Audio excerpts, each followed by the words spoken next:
The happy children of Medina. Dear children, before our Prophet Muhammad, peace be upon him, became a prophet, he often went to Cave Hira near Mecca and thought about the greatness of Allah, the universe, and his people. One day, an angel called Gabriel appeared to him, brought him a message, and ordered him to read.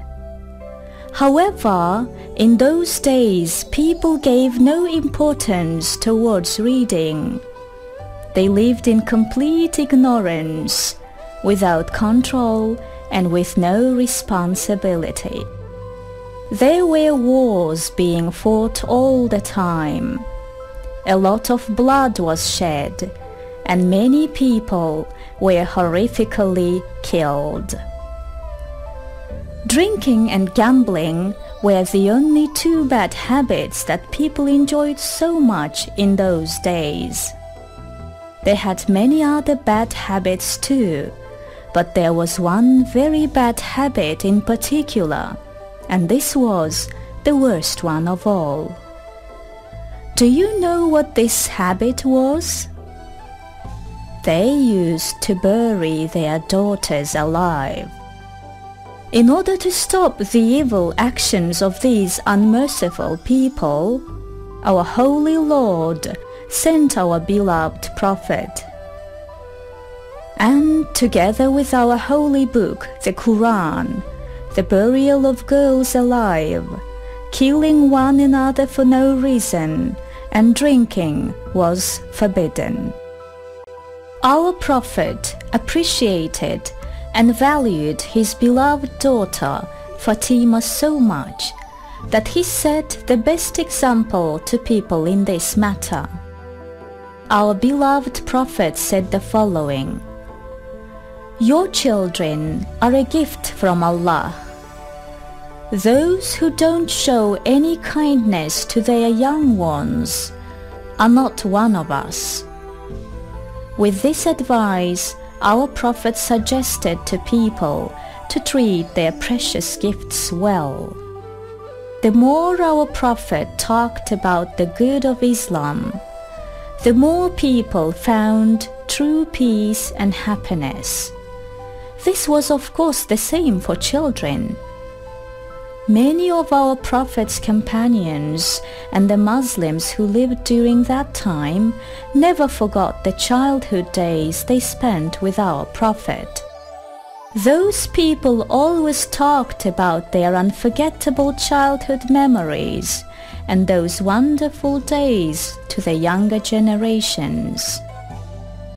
So, dear children, in this section, we will talk about the children of Asr Saadet, in other words, the age of happiness.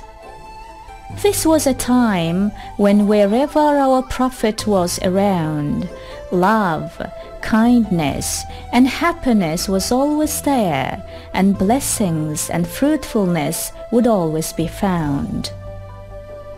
We will also talk about the beautiful memories that they shared with our Prophet. Hijrah, a turning point in the history of Islam, was the migration of the Muslim people of Mecca from Mecca to Medina. It was at the same time the story of the liberation of Muslims from suffering, torment, and oppression. The last travelers of this joyous hijrah from Mecca to Medina were our Prophet Muhammad, peace be upon him, and his fellow friend Abu Bakr. In a hill called Seneyatul Wada, the people of Medina welcomed our Prophet with great happiness and relief. It was as if they had been given the world. This was because despite all of the different dangers and difficult situations, the merciful Prophet had finally reached Medina. It was the children who were the happiest. They were finally reunited with their prophet, who they had never seen before, but loved more than anything. All of the children, boys and girls, put their most beautiful clothes on that day and went to welcome their prophet by saying, "Welcome our dear prophet," and they tried to express their love by chanting poems. What the children said with such happiness on that day was passed from generation to generation. Do you know what the children of Medina said to the prophet?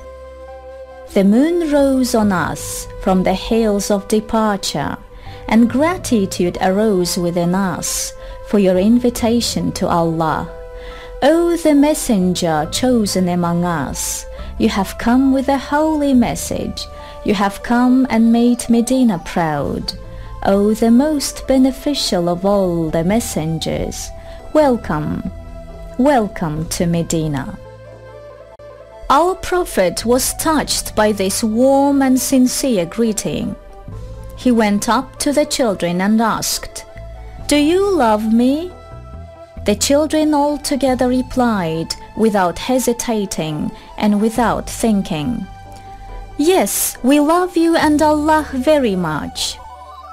Our prophet then carried on by saying, "Allah knows my heart. I love you very much too." The children were very happy and peaceful now that they had a special bond with their prophet, for the prophet who loved them dearly was always with them. For the children who lived during the age of happiness, wherever our prophet was, love, kindness and happiness was always there, and blessings and fruitfulness would always be around. For instance, our prophet took the first fruit of the year in his hands, then thanked and prayed to Allah for it. Do you know what he would do after that? He would give this piece of fruit to the youngest child around him. When he came across any children, he would kiss their cheeks. He would ask how they were doing and tell different jokes to them. So the happy children of Medina spent their days in such happiness and kindness. Let's now tell you one by one about some of the true stories from those days.